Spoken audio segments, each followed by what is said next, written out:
Hello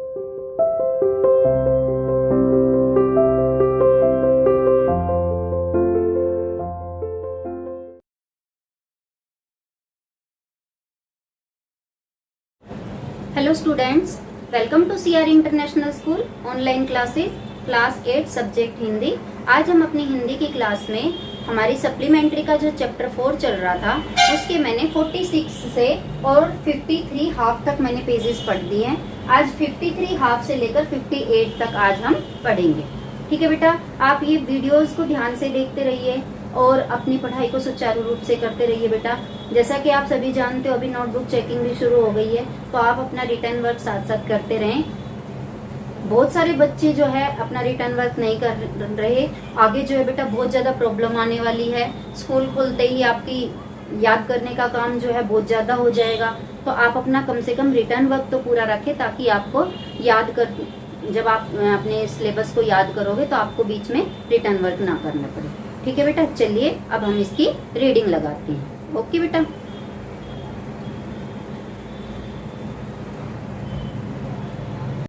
देखिए बेटा, page number 53 half से मैं रीडिंग लगाती हूँ। इसमें हेडिंग आ रही है भारत का प्राचीन रंगमंच। भारतीय रंगमंच अपने मूल में संबंध विचारों में और अपने विकास में पूरी तरह स्वतंत्र था। इसका मूल उद्गम ऋग्वेद की उन ऋचाओं और संवादों में खोजा जा सकता है जिसमें एक हद तक नाटकीयता है। रामायण और महाभारत के नाटकों का उल्लेख मिलता है। कृष्ण लीला से संबंधित गीत, संगीत और नृत्य में इसने आकार ग्रहण करना आरंभ कर दिया था।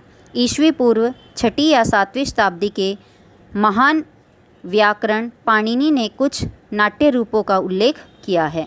रंगमंच की कला पर रचित नाट्यशास्त्र को ईसा की 3री शताब्दी की रचना कहा जाता है।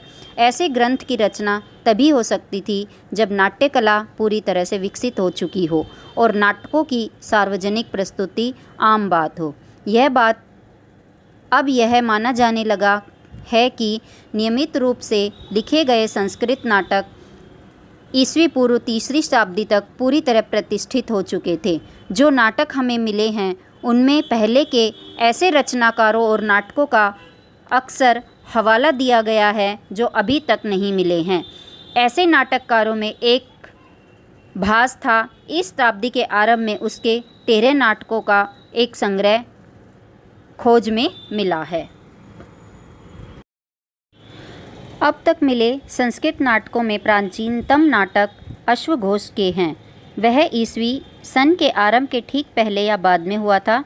ये ताड़पत्र पर लिखित पांडुलिपियों के अंश मात्र हैं और आश्चर्य की बात यह है कि ये गोबी रेगिस्तान की सरहदों पर तुर्फान में मिले हैं। अश्वघोष धर्मपरायण बौद्ध हुआ। उसने बुद्ध चरित्र नाम से बुद्ध की जीवनी लिखी। यह ग्रंथ बहुत प्रसिद्ध हुआ और बहुत समय पहले भारत, चीन और तिब्बत में बहुत लोकप्रिय हुआ। यूरोप को प्राचीन भारतीय नाटक के बारे में पहली जानकारी 1789 ईस्वी में तब हुई जब कालिदास के शकुंतला का सर विलियम जोन्स कृत अनुवाद प्रकाशित हुआ। सर विलियम जोन्स के अनुवाद के आधार पर जर्मन, फ्रेंच, डेनिश और इटालियन भी इसके अनुवाद हुए। गेटे पर इसका प्रभाव पड़ा और उसने शकुंतला की अत्यधिक प्रशंसा की। कालिदास को संस्कृत साहित्य का सबसे बड़ा कवि और नाटककार माना गया है।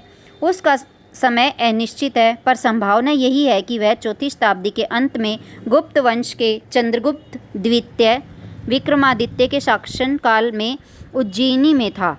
माना जाता है कि वह दरबार के 9 रत्नों में से एक था। उनकी रचनाओं में जीवन के प्रति प्रेम और प्राकृतिक सौंदर्य के प्रति आवेश का भाव मिलता है। कालिदास की एक लंबी कविता है मेघदूत। एक प्रेमी जिसे बंदी बनाकर उसकी प्रेयसी से अलग कर दिया गया है, वह वर्षा ऋतु में एक बादल से अपनी तीव्र चाहत का संदेश उस तक पहुंचाने के लिए कहता है। कालिदास से संभवतः काफ़ी पहले एक बहुत प्रसिद्ध नाटक की रचना हुई थी, शूद्रक का मृच्छकटिकम यानी मिट्टी की गाड़ी। संस्कृत में नाम है बेटा ये, और इसका मतलब होता है मिट्टी की गाड़ी। यह एक कोमल और एक हद तक बनावटी नाटक है, लेकिन इसमें ऐसा सत्य है जो हमें प्रभावित करता है और हमारे सामने उस समय की मानसिकता और सभ्यता की झांकी प्रस्तुत करता है। 400 ईस्वी के लगभग चंद्रगुप्त द्वितीय के शासनकाल में एक और प्रसिद्ध नाटक लिखा गया। यह विशाख दत्त का नाटक मुद्रा राक्षस था। यह विशुद्ध राजनीतिक नाटक था जिसमें प्रेम या किसी पौराणिक कथा को आधार नहीं बनाया गया है। कुछ अर्थों में यह नाटक वर्तमान स्थिति में बहुत प्रासंगिक है। राजा हर्ष, जिसने 7वीं सदी ईस्वी में एक नया साम्राज्य कायम किया, नाटककार भी था। हमें उसके लिखे हुए 3 नाटक मिलते हैं। 7वीं सदी के आसपास ही भवभूति हुआ, जो संस्कृत साहित्य का चमकता सितारा था। वह भारत में बहुत लोकप्रिय हुआ और केवल कालिदास का ही स्थान उसके ऊपर माना जाता है।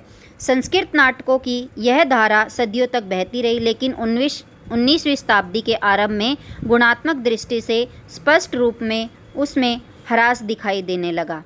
प्राचीन नाटकों की भाषा मिली जुली है। संस्कृत और उसके साथ एक या एकाधिक प्राकृत यानी संस्कृत के बोलचाल में प्रचलित रूप।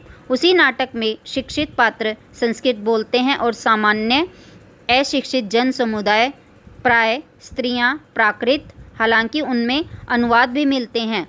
यह साहित्यिक भाषा और लोकप्रिय कला के बीच समझौता था। फिर भी प्राचीन नाटक अक्सर राज दरबारों या उसी प्रकार के अभिजात दर्शकों के लिए अभिजात्यवादी कला को प्रस्तुत करते हैं। इस ऊंचे दर्जे के साहित्यिक रंगमंच के अलावा हमेशा एक लोकमंच भी रहा है।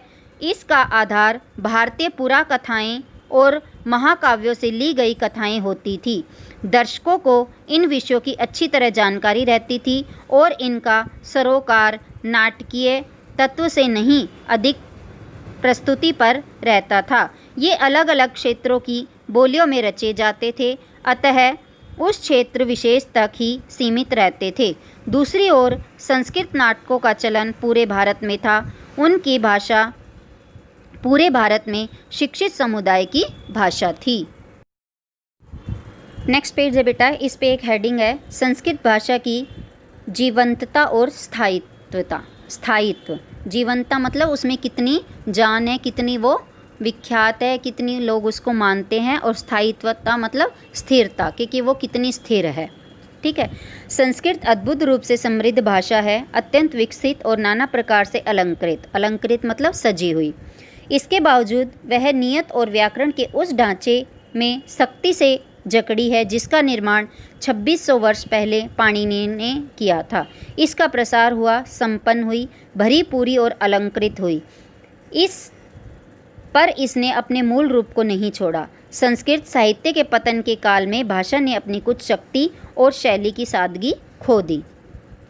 सर विलियम्स जोन्स ने 1784 में कहा था, संस्कृत भाषा चाहे कितनी पुरानी हो, उसकी बनावट अद्भुत है।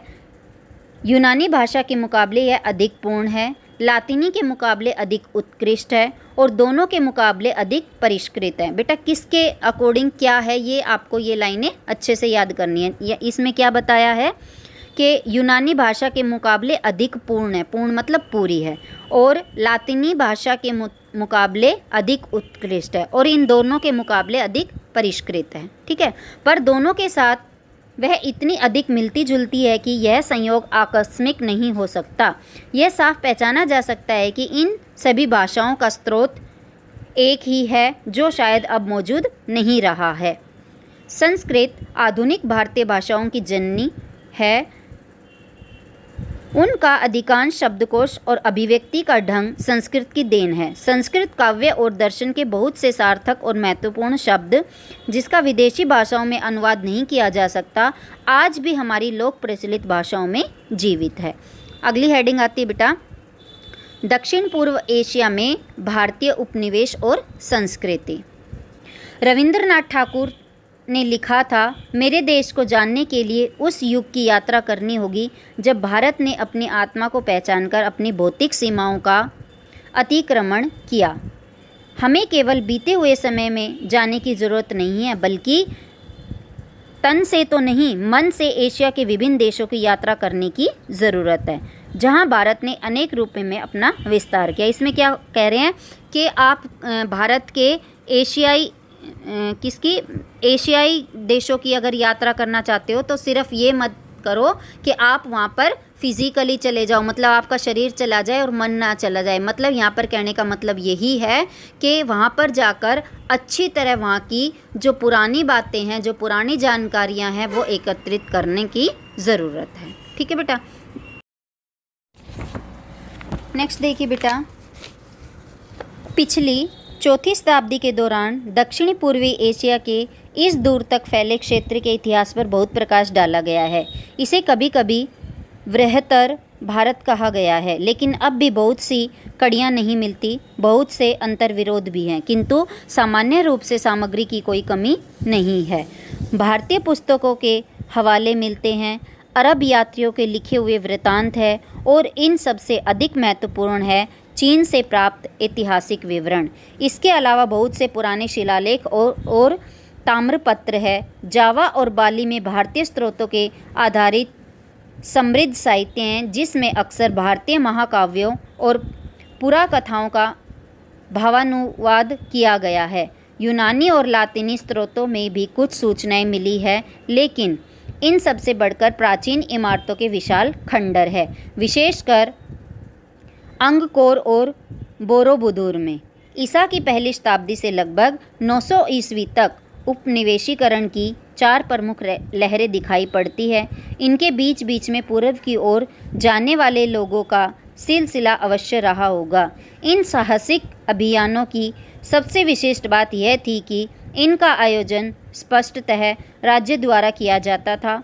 दूर दूर तक फैले इन उपनिवेशों की शुरुआत लगभग एक साथ होती थी, और ये उपनिवेश युद्ध की दृष्टि से महत्वपूर्ण स्थानों पर और महत्वपूर्ण मार्गों पर कायम किए जाते थे। इन बस्तियों का नामकरण पुराने भारतीय नामों के आधार पर किया गया। इस तरह जिसे अब कंबोडिया कहते हैं, उस समय कंबोज कहलाया। जावा स्पष्ट रूप से यव द्वीप या जो का टापू है। यह आज भी एक अन्य विशेष का नाम है। प्राचीन पुस्तकों में आए हुए नामों का संबंध भी प्राय खनिज, धातु या किसी उद्योग या खेती की पैदावार से होता है। इस नामकरण से खुद ब खुद ध्यान व्यापार की ओर जाता है। यह व्यापार ईसा पूर्व तीसरी और दूसरी शताब्दी में धीरे धीरे बढ़ गया। इन साहसिक व्यवसायियों और व्यापारियों के बाद धर्म प्रचारकों का जाना शुरू हुआ होगा, क्योंकि यह समय अशोक के ठीक बाद का समय था। संस्कृत की प्राचीन कथाओं से और यूनानी और अरबी दोनों में प्राप्त वृत्तांतों से पता लगता है कि भारत और सुदूर पूर्व के देशों के बीच कम से कम ईसा की पहली शताब्दी में नियमित समुद्री व्यापार होता था। यह स्पष्ट है कि प्राचीन भारत में जहाज बनाने का उद्योग बहुत विकसित और उन्नति पर था। उस समय में बनाए गए जहाज़ों का कुछ ब्यौरेवार वर्णन मिलता है। बहुत से भारतीय बंदरगाहों का उल्लेख मिलता है। दूसरी और तीसरी शताब्दी के दक्षिणी भारतीय सिक्कों पर दोहरे पाल वाले जहाज़ों का चिन्ह अंकित है। अजंता के भित्ति चित्रों में लंका विजय और हाथियों को ले जाते हुए जहाज़ों के चित्र है। महाद्वीप के देशों बर्मा, श्याम और हिंद चीन पर चीन का प्रभाव अधिक था। टापुओं और मलय प्रायद्वीप पर भारत की छाप अधिक थी। आमतौर पर शासन पद्धति और सामान्य जीवन दर्शन चीन ने दिया और धर्म और कला भारत ने। इन भारतीय उपनिवेशों का इतिहास तकरीबन 1300 साल या इससे भी कुछ अधिक का है। ईसा की पहली या दूसरी शताब्दी से आरंभ होकर 15वीं शताब्दी के अंत तक। ठीक है बेटा, ये मैंने आज आपके पेज नंबर 58 हाफ तक मैंने पढ़ दिया है। अगली क्लास में हम अगले अपने इस चैप्टर के आगे पेजेस कंटिन्यू करेंगे। तब तक के लिए बाय, हैव ए नाइस।